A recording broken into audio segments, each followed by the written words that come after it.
বাবা বাবা কেমন ঘরে বেড়ানো রে লাইন সেট করছে এই প্রথম শুরুতেই, মানে ওরা শর্টটা দুইজন এখানেই প্রায় মারা গিয়েছে। একজন এখানে মারা গেছে, একজন বাজারে মানে অপতপ হিসেবে ওকে নিয়ে গেছে, উনি হাসপাতালে মারা গেলেন। আর একজন এখনো মানে একটু সুস্থ আছে, তা আল্লাহ যদি বাঁচায় তা উনি বাঁচবে। এটা কেমন কথা রে বাবা ও বাবা ওরে বাবা রে ওরে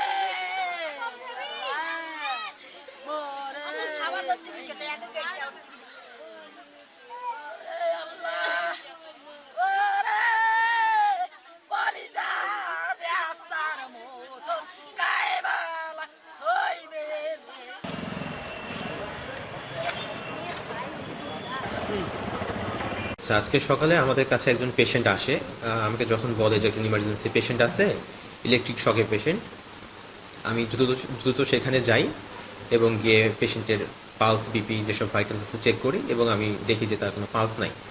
তখন আমি হার্ট সাউন্ড শোনার চেষ্টা করি, সেটাও পাই না। তখন আমি আমার স্টাফদের বললাম যে একটা আর্জেন্ট ইসিজি করা, এবং ইসিজিতে দেখলাম যে আসলে তিনি বেঁচে নেই। তো ওই রোগী আসলে মৃত অবস্থায় হাসপাতালে নিয়ে আসা হয় এবং আমরা পরে পুলিশের কাছে হ্যান্ড ওভার করি। এবং আরেকজন পেশেন্ট যিনি আসেন, তিনি জীবিত অবস্থায় আসেন, তাকে আমরা চেক করি এবং পেশেন্ট খুবই রেস্টলেস অবস্থায় ছিল। আমরা তাকে খুব ভালোভাবে দেখতে পারি নাই, কারণ পেশেন্ট খুব ছটফট করতেছিল এবং ইসিজিও করতে পারিনি, এতটাই ছটফট করতেছিল। তারপরে আমরা পেশেন্টকে ভর্তি দেই এবং তিনি এখন চিকিৎসাধীন আছেন মেডিসিন ওয়ার্ডে।